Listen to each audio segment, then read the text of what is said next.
మాదాపూర్ సున్నం చెరువు వద్ద హైడ్రా వేటు వేస్తున్నప్పుడు అంటే ప్రొక్లైనర్లు బుల్డోజర్లు ఇక్కడ స్థిర నివాసం ఏర్పరచుకున్నటువంటి నిరుపేదల చిన్న చిన్న నివాస గృహాలని తాత్కాలిక షెడ్లని కూలగొడుతూ ఉన్నప్పుడు అధికారులని అడ్డుకున్నారు, ఆత్మహత్యాయత్నం చేశారు, వాళ్ళ విధులకు ఆటంకం కలిగించారు అనేటువంటి విషయాన్ని చూపి కొంతమంది మీద కేసు బుక్ చేసింది. ఆ కేసు ఎందుకు బుక్ అయింది, కేసు పరిణామాలు ఎలా ఉంటాయి, అసలు ఈ న్యాయ పోరాటం ఏ విధంగా చేయబోతున్నారు అనేటువంటి దాన్ని ఇప్పుడు మనం కూలంకషంగా ఎవరైతే ఆరోపణలు ఎదుర్కొంటున్నారో, ఎవరిపైరైతే హైడ్రా అండ్ పోలీసులు కేసు బుక్ చేశారో వాళ్ళతో మాట్లాడదాము. ఏంటి అసలు ఏం జరిగింది, వాళ్ళు ఏం న్యాయం కోరుకుంటున్నారు దాని ప్రకారం చెప్తాం. వెంకటేష్ గారు, ఆదివారం పొద్దున ఇప్పటిదాకా చూసాం మనము బుల్డోజర్లు ప్రొక్లైనర్ ఏంటని చెప్పి మీరు అడ్డుకున్నారు. మీరు మాలలో ఉన్నా కూడా పోలీసులు మీ మాట వినలేదు, తెంచేశారు. మీ కుటుంబం అంతా కూడా పెట్రోల్ పోసుకునేది ఆత్మహత్యాయత్నం చేసింది. అయినా కూడా అధికారులు మీ మీద కేసు బుక్ చేశారు. ఏంటి ఇప్పుడు ఇక్కడ నుంచి వెళ్ళిపోతారా లేకపోతే న్యాయ పోరాటం చేస్తారా? సార్ మేము ఇంత చనిపోవడానికే మేము ఇంత సిద్ధపడ్డోళ్ళము. ఈ చిన్న కేసు గురించి మేము భయపడి వెళ్ళిపోయేటంత పిరికి వాళ్ళం అయితే కాదు సార్. అట్లా కేసు బుక్ అయిందని చెప్పి మన కేసీఆర్ గారు భయపడి ఇంటికి వెళ్ళిపోయింటే మాకు బంగారు తెలంగాణ రాకపోతుండే కదా సార్. అట్లాంటి కేసీఆర్ చేసినప్పుడు మేమింత సార్, మేము చిన్న మా ఇల్లు గురించి మా పోరాటం చేసుకుంటున్నాం సార్, తప్పులేదు కదా సార్. ఇప్పుడు మేము జీవనాధారం మాకు ఇదే, మేము ఈయనే బతుకుతున్నాం. ఈరోజు పొద్దున ఎవరైనా సార్ ఆదివారం రోజు ఇంత తిని పండుకుంటాం, ప్రశాంతంగా ఉంటాం అనుకుంటాం. పొద్దున వచ్చి చిన్న చిన్న పిల్లలు ఉన్నారు, పొక్కునేలారు జేసీబీలు తీసుకొచ్చి రంగనాథ్ సార్ వారం క్రితం వచ్చి మీకు ఎటువంటి హాని జరగదని చెప్పి ఆయన మాటిచ్చి, అంత పెద్ద మనిషి మాటిచ్చి మాకు రాత్రి తెల్లారుజామున 5 గంటలకు వచ్చి కూలగొడితే మేము ఏ రకంగా బిక్కు అని ఎక్కడ పోవాలి సార్? ఏం చెప్పాలి చెప్పండి. ఈ కూలగొట్టేదాన్ని మేము ఎక్కడ ఎవరు కాలు పట్టుకున్నా ఎవరు మాకు సంబంధం లేదు అని చెప్తారు. మరి మీరు కూలగొట్టేటప్పుడు ఎవరిని అడగాలి సార్? కోర్టు కూడా మాకు ఆశ్చర్యం ఇవ్వలేదు, రాజకీయ నాయకులు ఎవరు చెప్పలేరు, మాకు ఎవరు ఎటువంటి ఇన్ఫర్మేషన్ ఇవ్వకుండా ఏమి ఇవ్వకుండా ఫటాఫట్ కూలగొడుతుంటే మాకు ఎటు తోయలేక ఈ కూలగొడితే మేము చచ్చిపోయిన తర్వాత కూలగొడితే మా కళ్ళ ముంగల మీ చూడలేము, మేము ఈ యుద్ధాంతం చూడలేము, ఈ రౌడీజం రాజకీయం చూడలేము, మాతో కాదని చెప్పి పెట్రోల్ పోసి తలగబెట్టుకోవడానికి పోయినాం. కానీ ఎవరి మీద ఎటువంటి ఆరోపణలు చేయలే, ఎవరిని ఎటువంటి మేము బూతులు తిట్టాలి. దాదాపు ఒక 15-20 వేల మంది ఉన్నారు సార్ ఇక్కడ. 15-20 వేల మంది ఉన్నారు. ప్రతి ఒక్కరికి తెలుసు, ప్రతి మీడియా సోదరులు ఉన్నారు, వాళ్ళందరూ తెలుసు. ఇదిగోండి పోలీసు వాళ్ళు మమ్మల్ని కొట్టి గుంజుకపోయారు, కానీ మేము ఎవరిని ఎటువంటి బాధ పెట్టలేము. ఇరిగేషన్ లక్ష్మీనారాయణ గారు మమ్మల్ని 5 lakhs రూపీస్ అడిగారు సార్. 5 లక్షల రూపాయలు నేను ఇచ్చుకోలేను సార్, నేను ఒక డ్రైవింగ్ చేసే సాధారణమైన మనిషిని నేను ఇచ్చుకోలేను, నాతో కాదంటే నువ్వు ఇచ్చుకోలేవు కదా, సరే నేను సరేలేదు అని చెప్పి ఫోన్ కట్ చేసి వాట్సాప్ కాల్ చేసినప్పుడు సరే ఫోన్ కట్ చేసిండు. ఆయన ఇక నా మాట్లాడలేను నాతోని. నేను సార్ మరి మావి ఈయనకు రంగనాథ్ సార్కు మావి చూపిస్తున్నారు, మరి విల్లాస్ ఉన్నారు సార్ వాటర్ అని ఆయనకు మేము వీడియో పంపించినాం. ఇది 15 years బ్యాక్ మా దగ్గర ఉన్న ఎవిడెన్స్ సార్. ఇది విల్లాస్ ఉంది, జయేందర్ రెడ్డి వాళ్ళ ల్యాండ్ 3 ఎకరాలు కబ్జా చేసారు వాళ్ళ ల్యాండ్ చెరువులో ఉంది, ఇది చెరువులో ఉంది.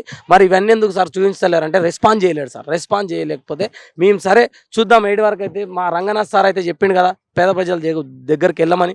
సరే ఆయన మీద నమ్మకం పెట్టి ఆయన మీద భరోసా పెట్టి మేము సైలెంట్గా ఉండిపోయినాం సార్.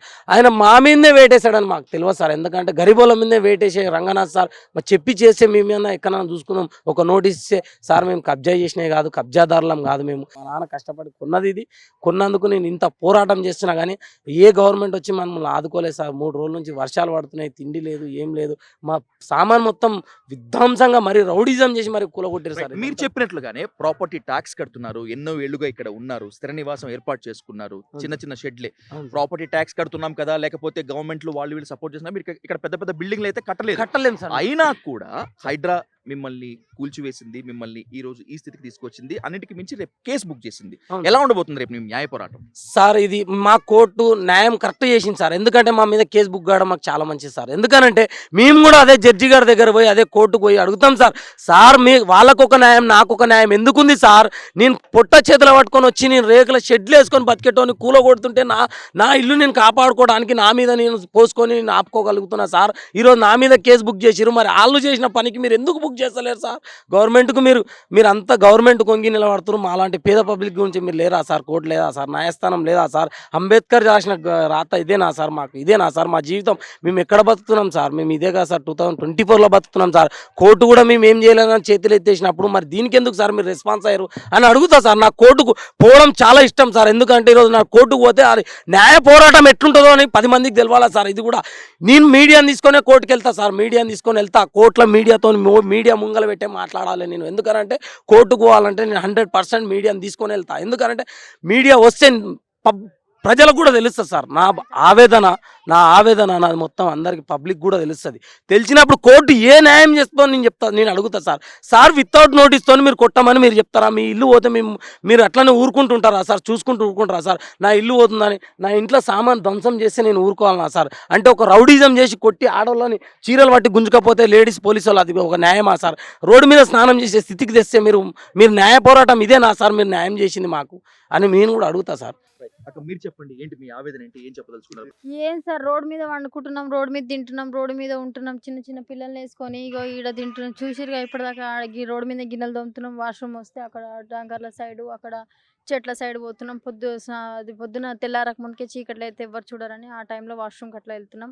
మళ్ళీ చీకటి అయ్యే వరకు వెయిట్ చేస్తున్నాం. ఇంకోటి ఏంటంటే ఆడవాళ్ళం ఉన్నాం, ప్రాబ్లమ్స్ ఉంటాయి, మా ఈ లేడీస్ ప్రాబ్లమ్స్ అర్థం చేసుకోవాలి. ఇంత కఠినంగా దుర్మార్గంగా బిహేవ్ చేస్తే ఇంకా నెక్స్ట్ టైం ఓటేయడం కాదు కదా, ఇంకా వాడిని అసలు మంచిగా కూడా గుర్తించాం సార్. ఏదో ఒకటి చేయాలి. ఆడవాళ్ళ ముఖం చూసానా వాళ్ళకు పిల్లలు ఉన్నారు, వాళ్ళకి తెలుసు ప్రాబ్లం, ఆడవాళ్ళ ప్రాబ్లం ఎట్లుంటే అవన్నీ అర్థం చేసుకోకుండా మమ్మల్ని ఈ రోజు ఇట్లా నిన్న మిమ్మల్ని ఇక్కడ నుంచి ఖాళీ చేపించే ప్రయత్నం చేసినప్పుడు ఇక్కడ నుంచి బలవంతంగా పోలీసులు మిమ్మల్ని తరలించారా? ఎవరన్నా మీతో మిస్బిహేవ్ చేయడం కానీ లేకపోతే మిమ్మల్ని బూతులు తిట్టడం కానీ అట్లా ఏమైనా జరిగిందా? మమ్మల్ని ఖాళీ చేయించే ప్రయత్నమే చేయలేరు, మాకు చెప్పలేరు సార్. మాకు ఖాళీ చేసే ప్రయత్నం ఏంది, మాకు చెప్పలేరు. మాకు చెప్తేనన్నా మేము రూమ్ తీసుకోవడము. ఎందుకంటే 4 నెలల పాచి పని చేసి సంపాదించుకున్న సంపాద అంటే ఇవి సామాన్లు. ఏం చెప్తావు గవర్నమెంట్ కానీ ఏం చెప్పాలి సార్? వాడు అసలు మనిషి అయితే కదా ఏమన్నా చెప్పనీకి. నా ఆవేదన 3 రోజుల నుంచి నాకు తెలుసు సార్, నా బాధ ఏందో నాకు తెలుసు. మళ్ళీ గుడిసె వేసుకుంటున్నాం, మళ్ళీ గుడిసె వేసుకొని నేను ఈడనే ఉంటా. ఎంతవరకు మమ్మల్ని చంపుతాడా, చంపని ఈడనే బొందబెడతాడా, చెర్లేసి నూకుతాడా, నూకని చెర్లేసి నూకి మమ్మల్ని చంపేదాకా మేమైతే ఇటుకెళ్ళి కదలేదు. మా తలకాయ తీసేసిన ఇటుకెళ్ళి కదలేదు. ఈరోజు 18 సంవత్సరాల నుంచి లేని హైడ్రా ఒక్క నెలలో ఎందుకు వచ్చింది సార్? హైడ్రా ఎందుకు గురించి వచ్చింది? మేము ఓట్లేసి గెలిపించిన రేవంత్ రెడ్డి ఏమన్నాడు సార్? ప్రజారాజ్యం, పబ్లిక్ రాజ్యం, ఇది మీ గురించే ఉన్నది ఈ రాజ్యం అన్నారు. ఆ పేద ప్రజల గురించి ఉన్న రాజ్యం అన్నారు. మరి పేద ప్రజలను దొక్కేస్తుంటే రాబుద్ది అవుతలేదా సార్? ఆయనకు దిగబుద్ధి అవుతలేదు. ఒక మెట్టు దిగి రాబుద్ది అవుతలేదా సార్? మా గురించి ఇంత ప్రాబ్లం మేము ఫేస్ చేస్తున్నాం కదా, కిందికి వచ్చి మా గురించి ఏమైందమ్మా, నీ బాధ ఏంది? సరే అయ్యింది కదా, పోనీ ఇదేదో తప్పదా జరిగింది కదా, మరి మన గురించి తప్పుగా అనుకోవద్దని చెప్పి ఒక మెట్టు దిగి వచ్చి మాట్లాడి సరే మా గురించి సంపాదించి సరే వాళ్ళ అనుచరులను వచ్చి మాట్లాడిన రోజులు ఉన్నాయా సార్? లేదు కదా.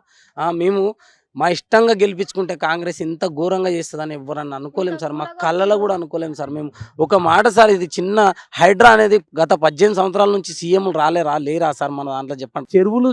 చెరువులు కాపాడి, ఎంత చెరువులు కాపాడి, నువ్వు ఈత కొట్టనికేనా, నీ పిల్లలు ఈత కొట్టనికేనా, ఎవరు ఈత కొట్టనికే కాపాడుతున్నావు సార్ చెరువులని? ముందు తరం పక్కకు పెట్టి సార్, ఉన్న తరంని కాపాడు సార్. నువ్వు ఉన్న తరంని కాపాడితే అదే నువ్వు దేవుడు సార్. ఈ తరం చనిపోయి ముందు తరం రావాలా సార్? ఈ తరం ఉంటేనే ముందు తరం వస్తుంది కదా సార్. ముందు తరంలో జరిగే దాని గురించి ఎందుకు సార్? ఈ తరం నువ్వు 5 ఏళ్ళు ఉన్నప్పుడే కరెక్ట్ సీఎం లాగా చేసి ఒక మనిషిలాగా ఒక రాజులాగా పరిపాలించి నేను ఇది చేసిన పబ్లిక్ చేసిన సేవ ఇది అని చెప్పి చూపించండి సార్. మేము కూడా సంతోషిస్తాం, మేము కూడా ఆందోళన చెందాం సార్. మేము కానీ ఇదేం పరిపాలన సార్? ఒక రాజశేఖర్ రెడ్డి చేయలేడా పరిపాలన? ఎన్టీ రామారావు చేయలేడా పరిపాలన? పీజీఆర్ చేయలేడా పరిపాలన? కేసీఆర్ గారు చేయలేరా సార్ పరిపాలన? మా కేసీఆర్కి తెలియదా సార్ హైడ్రా తెచ్చి కూలగొట్టాలని? అంత పెద్ద మంచి పోరాటం చేసి చావు బతుకులకించి వచ్చిన మనిషి అని చేయలేడా సార్? చేయలేకపోతున్నా సార్. ఎక్కడనో చెరువులు మునిగిపోయినాయి, ఎక్కడనో ఇల్లు మునిగిపోయినాయి అంటే వచ్చి 10,000 ఇచ్చిపోయింది సార్ మాకు. అట్లాంటి మనిషిని మేము ఈరోజు తప్పు పట్టి ఆ మనిషి దగ్గర ఓటేయకుండా ఇట్లాంటి మనిషికి వేసినందుకు మాకు ఇంత కనికరం చూపించిందా సార్? చెప్పండి, మీరు న్యాయం చెప్పండి సార్. ఎందుకనంటే ఆ రోజు నాడు కేసీఆర్ గారు మాకు మా ఇంట్లో నిజంగా సార్ ఏ మాట కామాట చెప్పాలి, ఆయననే ఈయననే రాజ్యం ఉంటాడు కానీ కుక్క పోయి రాజు కాలేదు సార్ ఎప్పుడు కానీ. ఇది మాత్రం పక్కా సార్. సింహానికి అడవిలో సింహమే సార్, నక్కనే సార్. సింహానికి ఏది చాటు కాదు సార్, ఎందుకంటే అది సింహం, దానికి అన్నీ తెలుసు. అడవిలో ఏ జంతువుని ఎట్లా కాపాడుకోవాలో ఆ సింహానికే తెలుసు, నక్కకు తెలియదు సార్. అది ఏడ తినాలి, ఎవరి దగ్గర ఎరగాలి, ఎవరి దగ్గర తీసేసేయాలనే తెలుసు సార్. సింహంతో మాత్రం నక్క ఎప్పుడు పోల్చుకోవద్దు సార్, ఎందుకంటే అది సింహమే సింహం. అది ఎంత ఘోరమైన పరిస్థితులు ఉండను కానీ ఇట్లాంటి పరిస్థితులు చేయలేదు సార్, ఎన్ని ఇబ్బందులు పెట్టలేదు. విన్నారుగా, ఇది మాదాపూర్, సున్నం చెరువు పరిసర ప్రాంతాల్లో హైడ్రా బాధితుల ఆవేదన, ఆగ్రహం, ఆవేశం. ఆ కన్నీళ్లలోంచి పుట్టుకొచ్చినటువంటి ఆవేశం, ఆగ్రహం కాస్త గాడి తప్పి ఉండొచ్చేమో కానీ మాకు న్యాయం చేయండి సారు, మేమేం అన్యాయం చేశాము, మాకు కోట్లు లేవు, నోట్లు కట్టలు లేవు, మేము 4 ఇళ్లలో పాచి పని చేసుకొని ఉన్నదాంతలో కాస్త సేవ్ చేసుకొని పిల్లల్ని చదివించుకునేటువంటి వాళ్ళం, ఇలా ఉన్న పళాన నడి రోడ్డు మీదకు తీసుకువస్తే మాకెట్లా? ముఖ్యమంత్రి అంటే తండ్రి లెక్కన ఆ ముఖ్యమంత్రి మమ్మల్ని తండ్రి చూసుకున్నట్లుగా చూసుకోవాలని చెప్పి బాధితులు కోరుకుంటున్నారు. ఇది మాదాపూర్ సున్నం చెరువు పరిసర ప్రాంతాల నుంచి గ్రౌండ్ రిపోర్ట్. కెమెరా పర్సన్ భానుతో విజయ్ సాధు, డైల్ న్యూస్ కోసం.